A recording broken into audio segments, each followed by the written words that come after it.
के पानी इलाकों में घुसते हैं तो चैन से नहीं, लोगों को शरण लेने के लिए भी कोई स्थान नहीं हुआ करता था। नोरमा ग्रुप, जो सोचता है वो करता है। आपके अपने सपनों का आशियाना। शुरू। जी नमस्कार, मैं बिहार प्रदेश जनता दल यूनाइटेड की प्रदेश प्रवक्ता अंजू मारा, जनता दल यूनाइटेड की फेसबुक प्रोफाइल पे और डिफरेंट सोशल मीडिया प्लेटफॉर्म से जुड़े हुए हमारे तमाम साथियों को मैं उनका स्वागत करती हूँ, अभिनंदन करती हूँ। जैसा कि आप सभी जानते हैं कि बिहार के यशस्वी मुख्यमंत्री, लोकप्रिय मुख्यमंत्री परम आदरणीय श्री नीतीश कुमार जी इन दिनों प्रगति यात्रा पर हैं। इसी क्रम में माननीय मुख्यमंत्री नीतीश कुमार जी आज सहरसा जिले के यात्रा पे वो रहेंगे। आज माननीय मुख्यमंत्री नीतीश कुमार जी का तीसरा चरण जो प्रगति यात्रा का है वो तीसरे चरण का आज छठा दिन है। इसके बाद माननीय मुख्यमंत्री नीतीश कुमार जी पूर्णिया जिला 28 जनवरी 2025 को और मधेपुरा जिला 29 जनवरी 2025 की यात्रा पर रहेंगे। उसके बाद फिर घोषणाएं होंगी चौथे चरण की। हम लोग जिस दिन से माननीय मुख्यमंत्री नीतीश कुमार जी की यात्राएं शुरू हुई हैं तब से लगातार जितने भी हमारे पार्टी के प्रवक्ता हैं, अलग अलग दिनों में अलग अलग हमारे सम्मानित प्रवक्तागण आप लोगों को उस जिले से संबंधित विकास योजनाओं की जानकारी देते रहे हैं, उस पर विमर्श करते रहे हैं और ये भी हम लोग बताते रहे हैं प्रत्येक दिन की माननीय मुख्यमंत्री नीतीश कुमार जी की यात्रा का उद्देश्य क्या है। मुख्यमंत्री जी की यात्रा का जो उद्देश्य है कि जो जिले में चल रही विभिन्न विभागों की योजनाएं हैं उन योजनाओं की समीक्षा करना और जो योजनाएं चल रही योजनाओं में अगर उसके निष्पादन में किसी तरह की समस्या आती है या दुश्वारी आती है तो उस पर विमर्श करके उसके समाधान पे विचार करना, विमर्श करना। और साथ ही साथ माननीय मुख्यमंत्री नीतीश कुमार जी लगातार जिन जिलों में वो यात्रा पे होते हैं, शिलान्यास, उद्घाटन विभिन्न योजनाओं का तो होता ही होता है, साथ ही साथ नई योजनाओं की भी घोषणाएं वो करते हैं। तो निसंदेह आज भी हमारे आदरणीय नेता श्री नीतीश कुमार जी सहरसा यात्रा पे रहेंगे। तो योजनाओं के शिलान्यास और उद्घाटन के साथ साथ नई योजनाओं की भी घोषणाएं होंगी। कल हमारे आदरणीय नेता श्री नीतीश कुमार जी अररिया के यात्रा पे थे। उन्होंने 305 करोड़ की योजनाओं की उन्होंने सौगात दी अररिया जिले को, तो सहरसा जिले में भी ये सौगात की घोषणा निश्चित रूप से होगी। देखिए, माननीय मुख्यमंत्री श्री नीतीश कुमार जी को 2005 में बिहार में लोगों का आशीर्वाद मिला और बिहार के लोगों ने उन्हें ये मैंडेट दिया कि बिहार का मुस्तकबिल, बिहार का भविष्य, उनके बच्चों का भविष्य अब उन्हीं के नेतृत्व में महफूज है। और माननीय मुख्यमंत्री नीतीश कुमार जी ने अपने काम के माध्यम से एक ऐसा चिराग जलाया कि जिसकी रोशनी न सिर्फ बिहार में बल्कि उन्होंने देश को रोशन करने का, देश को भी दिशा एक उन्होंने एग्जाम्पल सेट किया है। और तभी हम लोग कहते हैं कि बिहार में जो काम किया है, बहुत सारे ऐसे काम है बिहार के जो हमारे मॉडल स्टेट के रूप में राष्ट्रीय स्तर पर हमें मॉडल स्टेट के रूप में स्थापित किया है, बिहार मॉडल के रूप में स्थापित किया है। जैसे हम कुछ एग्जाम्पल अगर बात करें तो जीविका, जिसे केंद्र ने यहां आकर के दिखा गया और केंद्र ने इसे आजीविका के रूप में आत्मसात किया। साथ ही साथ जब हम मॉडल स्टेट की बात करते हैं तो महिला सशक्तिकरण की हम बात करें तो ये उचित नहीं होगा। जिस तरह से बिहार में माननीय मुख्यमंत्री नीतीश कुमार जी ने आधी आबादी का जो हक था, उनका राइट था, संवैधानिक राइट था, उनका फंडामेंटल राइट था, उनका नेचुरल राइट था, जिससे पता नहीं कितने सदियों से कर्टेल करके उसको डिप्राइव करके रखा गया था। उन्होंने अपनी महिला सशक्तिकरण नीति के माध्यम से आज महिलाओं को जिस तरह से राजनीतिक, शैक्षणिक, आर्थिक और सामाजिक स्तर पर सशक्त किया, वो निश्चित रूप से राष्ट्रीय स्तर पर एक मॉडल स्टेट के रूप में स्थापित हुआ है। हम बात करें नल जल योजना की, हरियाली जल जीवन हरियाली योजना की, ये ऐसे मतलब योजनाएं और कार्यक्रम रहे हैं जिसने मॉडल स्टेट के रूप में बिहार को स्थापित किया है राष्ट्रीय स्तर पर। और यही कारण है कि हमारे आदरणीय नेता को क्लाइमेट लीडर से अवार्डेड किया गया, उन्हें ग्लोबल थिंकर कह करके सम्मानित किया गया, अवार्डेड किया गया है। देखिए, सहरसा वो जिला है, जब एक दौर था इस जिले में कुछ भी नहीं था, बाढ़ जैसी विभीषिका से ये जिला जूझ रहा था, फ्लड प्रॉन इलाका ये था, साथ ही साथ जिंदगी वहां के लोगों की तंगो तबाह हो जाती थी, कोई सुध लेने वाला नहीं था। तत्कालीन जो सरकार थी, हम लोग थोड़ा सा, मैं आपको पीछे ले जाऊं तो आपको निश्चित रूप से ये याद होगा कि जब बाढ़ आया करता था कोसी के कारण, और उसी कोसी को जो एक जमाने में जब हम लोग छात्र जीवन था, पढ़ाई करते थे, तो कोसी को हम लोग कहते थे कि बिहार का शोक है। तो उस कोसी में जो फ्लड आता था कोसी नदी में, और लोगों की जिंदगी तंगो तबाह होती थी, तो उस वक्त की जो तत्कालीन सरकार थी, जिसे हम लालू राबड़ी की सरकार 15 वर्षों तक रही, हम लोग देखते हैं कि किस तरह से वो उनके लिए ये मजाक का वो समय हुआ करता था, और लोगों को कहते थे कि गंगा मैया आई है, अरे मछली लाई है और मछली खाइए और चैन से रहिए। उन्हें कहां पता था कि जब बाढ़ के पानी इलाकों में घुसते हैं तो चैन से नहीं, लोगों को शरण लेने के लिए भी कोई स्थान नहीं हुआ करता था। अपराध और अपराधियों का खौफ था, ये मंजर तो पूरे बिहार में मौजूद थे। बाढ़ के कारण कृषि बदहाल हो जाती थी, ध्वस्त हो जाता था। कृषि विकास को लेकर के कोई रोड मैप नहीं था सहरसा जिले में उस वक्त। बाढ़ पीड़ित जो थे हमारे वहां की आवाम, वो भगवान भरोसे रहती थी। लेकिन आज माननीय मुख्यमंत्री नीतीश कुमार जी ने बिहार के अन्य जिलों के साथ साथ सहरसा जिले का भी सर्वांगीण विकास के लिए काम किया। यही कारण है कि आज जो काम हुए हैं, कार्यक्रम, योजनाएं जो हुई हैं, वहां पे मानव विकास हुआ है। तमाम वर्गों का जो उनके अधिकार है, उनके अधिकार को सुनिश्चित किया गया है विकास की मुख्य धारा से जोड़ते हुए, और साथ ही साथ आधारभूत संरचना को लेकर के कोसी प्रमंडल में तो शानदार काम किए हैं। अगर उन कामों की मैं चर्चा करूंगी तो समय बहुत कम पड़ जाएगा। मैं कह सकती हूं कि माननीय मुख्यमंत्री नीतीश कुमार जी ने जो सहरसा जिले में जो महत्वपूर्ण काम हुए हैं, उन कामों की चर्चा मैं आपके समक्ष करना चाहती हूं। आधारभूत संरचना में बिहार ने बेजोड़ काम किया है, चाहे बिजली की बात करें, सड़क की बात करें या पुल पुलिया की बात करें। तो पुल पुलिया के निर्माण की मैं चर्चा करना चाहूंगी कि सहरसा जिले में कोसी नदी जो जिले को दो भागों में विभक्त करता है, उस पर बलुआहा घाट पर 500 करोड़ की लागत से एक उच्च स्तरीय पुल का निर्माण किया गया है, जिसकी लंबाई 2 किलोमीटर है।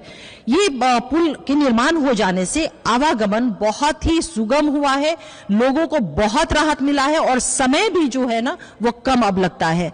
सिमरी बख्तियारपुर विधानसभा में कोसी नदी पर ही जंगराही घाट में 414 करोड़ की लागत से दूसरा पुल निर्माण कार्य अभी जारी है। कोसी नदी पर ही राजहनपुर घाट पर पीपा पुल का निर्माण कार्य पूरा हो चुका है। तो हम देख रहे हैं कि सहरसा जिले को के आवागमन को सुगम बनाने के लिए वहां पे अनेकों पुल पुलिया का निर्माण किया गया है, जिसमें कुछ की चर्चा मैंने आपके समक्ष अभी की है। जिले में 135 पंचायत में से 31 पंचायत में पंचायत सरकार भवन का निर्माण हो चुका है। 87 पंचायत में पंचायत सरकार भवन निर्माणाधीन अभी है। माननीय मुख्यमंत्री नीतीश कुमार जी का यह विशेष फोकस्ड रहा है कि आने वाला जो समय है युवाओं का समय है, और आज की दुनिया इल्म की दुनिया है, शिक्षा की दुनिया है। जिसके पास जितना एजुकेशन होगा, कहा भी जाता है कि सबसे ज्यादा आज 21वीं सदी में अगर पावर है कहीं पे तो power of the education is the most powerful thing.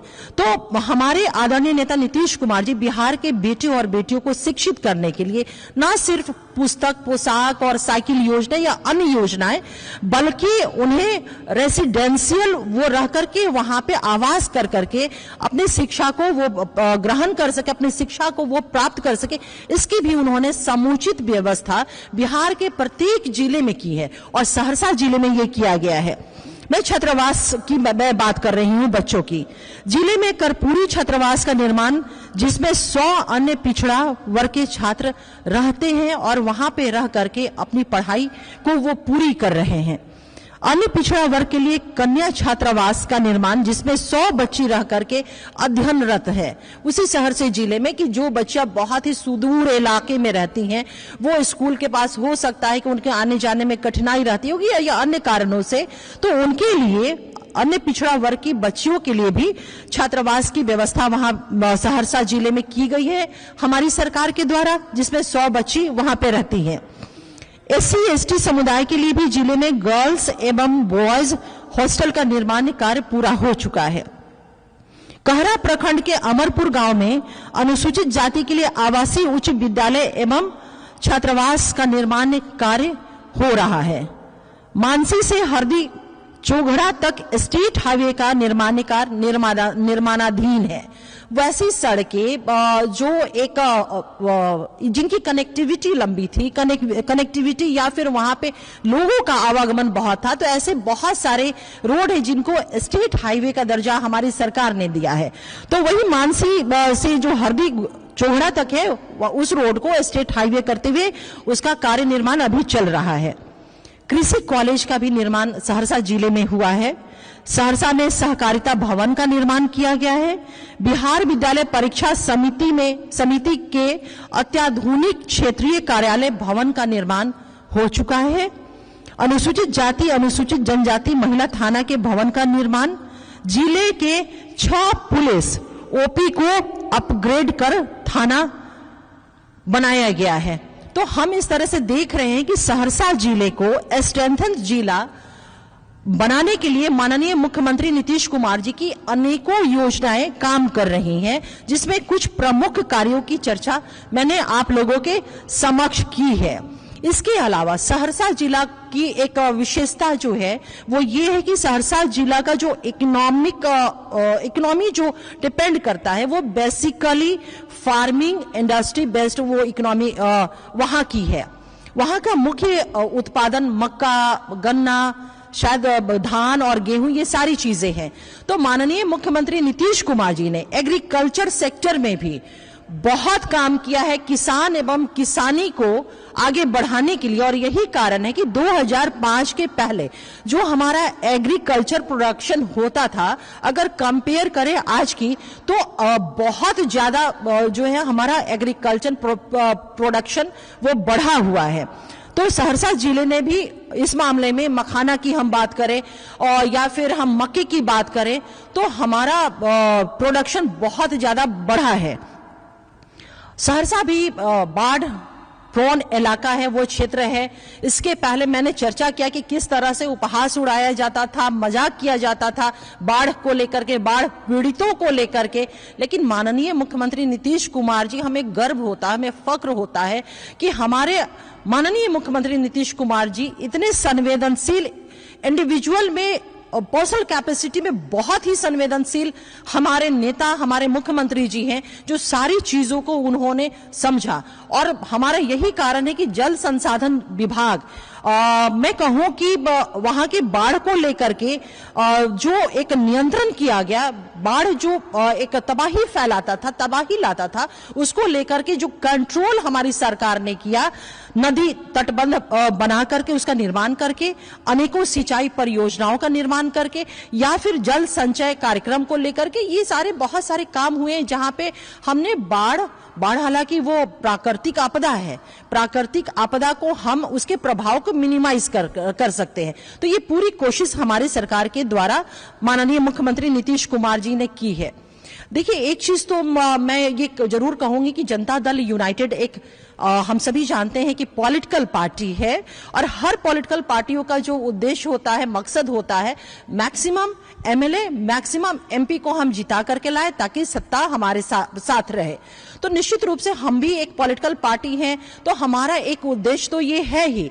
लेकिन देश में बिहार प्रदेश जनता दल यूनाइटेड या हमारे आदरणीय नेता श्री नीतीश कुमार जी एक ऐसे व्यक्ति है, और ये एक ऐसी पार्टी है जो सिर्फ ना विकास के लिए राजनीति, बल्कि समाज की बुराइयों को, समाज के जो ड्रॉबैक्स हैं उनको भी खत्म करने के लिए अनेकों कार्यक्रम, अनेकों प्रोग्राम्स चलाए गए हैं। जैसे मैं कह दूं कि डॉरी के खिलाफ में कार्यक्रम चले हैं, फीमेल फिफ्टिसाइड के खिलाफ में कार्यक्रम चले हैं, चाइल्ड मैरिज के खिलाफ में हम लोगों ने, हमारी पार्टी ने, हमारे आदरणीय नेता ने मुहिम चलाया है, और शराबबंदी को लेकर के तो वैश्विक स्तर पे बिहार और हमारी जो नीति रही है वो एक वैश्विक स्तर पे विमर्श का विषय बना है।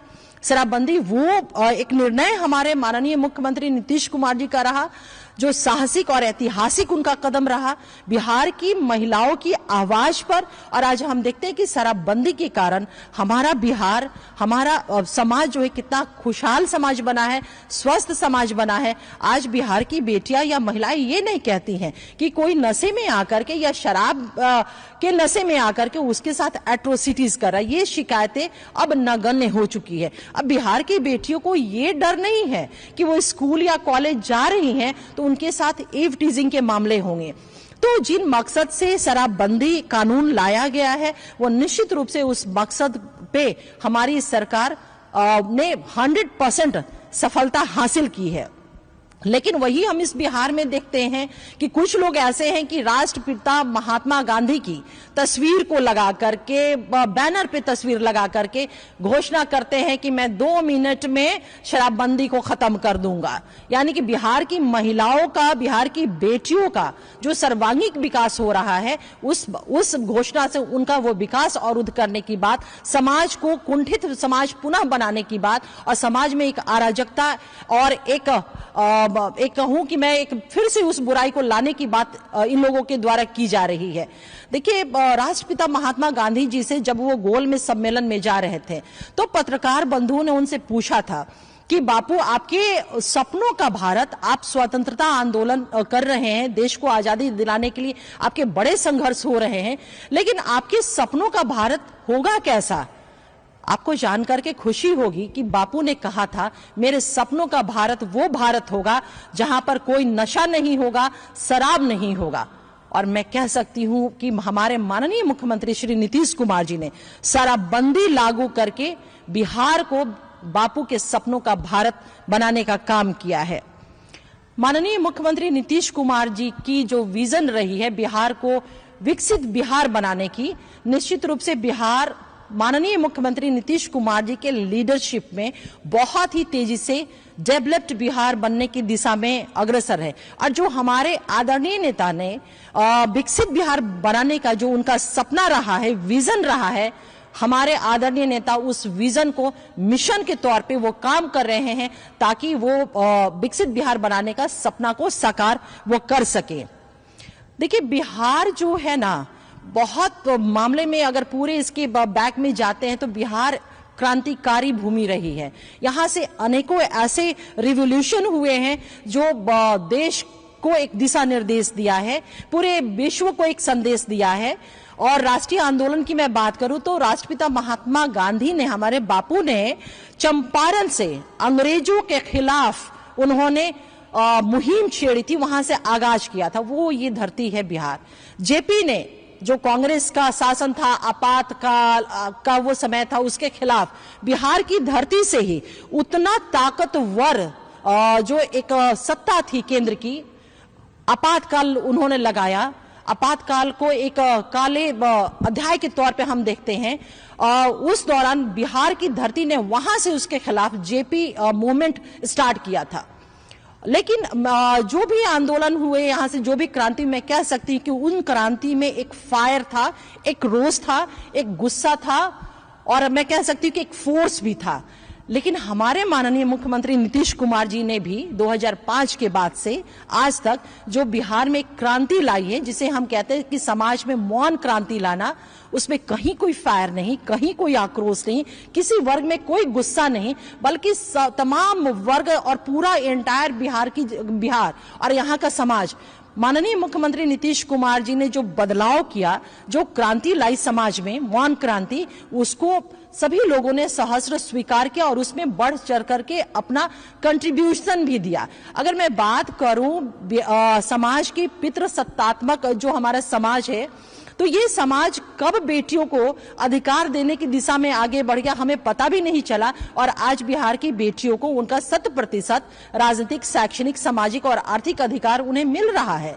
अगर मैं बात करूं बिहार का जो समाज रहा, एक सामंतवादी सोच यहाँ रही है, लेकिन वो सोच, वो सिद्धांत या वो वर्ग भी कब वंचित और शोषित समाज को उनका वाजिब हक जो मिल सके, संवैधानिक हक मिल सके, उसके लिए हमारी सरकार ने जो मुहिम चलाया, जो योजनाएं, जो कार्यक्रम चले, उसमें उनका भी योगदान रहा और ये समाज एक समरस समाज बन सका। तो ऐसे हैं हमारे लोकप्रिय माननीय मुख्यमंत्री श्री नीतीश कुमार जी। तो मैं आप लोगों से इन्हीं शब्दों के साथ विदा लेने से पहले मैं अपने तमाम टेक्निकल जो टीम हमारी यहाँ असिस्ट कर रही है आपसे जुड़ने के लिए, मैं उनको बहुत बहुत शुक्रिया अदा करती हूँ और मैं आपसे विदा लूंगी। लेकिन थोड़ा सा मैं चाहूंगी कि शायद अगर कुछ लोग अगर जुड़े हैं, किन्हीं के सवाल है तो मैं सवाल ले लेना चाहूंगी।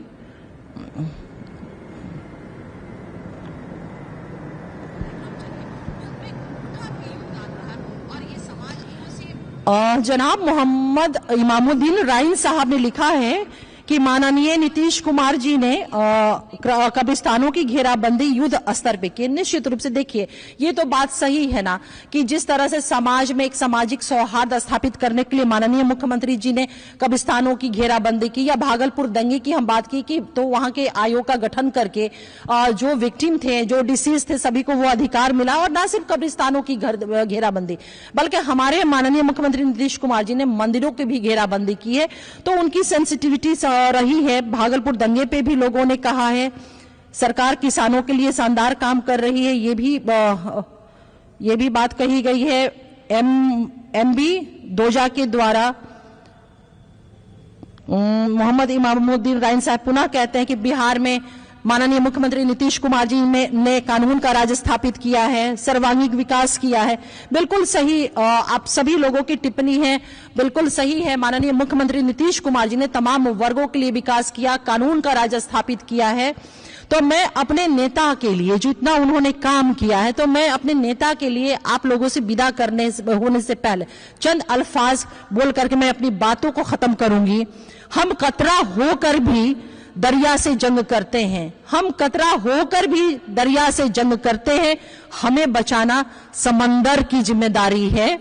दुआ करे कि सलामत रहे, दुआ करे कि सलामत रहे हमारे नेता की हिम्मत। यह एक चिराग ना जाने कितने आंधियों पर भारी है। बहुत बहुत शुक्रिया, बहुत बहुत आभार आप लोगों का कि आप लोगों ने हमें सुना और हमसे जुड़े। बहुत बहुत धन्यवाद। जय हिंद, जय बिहार, जय नीतीश कुमार, जय जनता दल यूनाइटेड।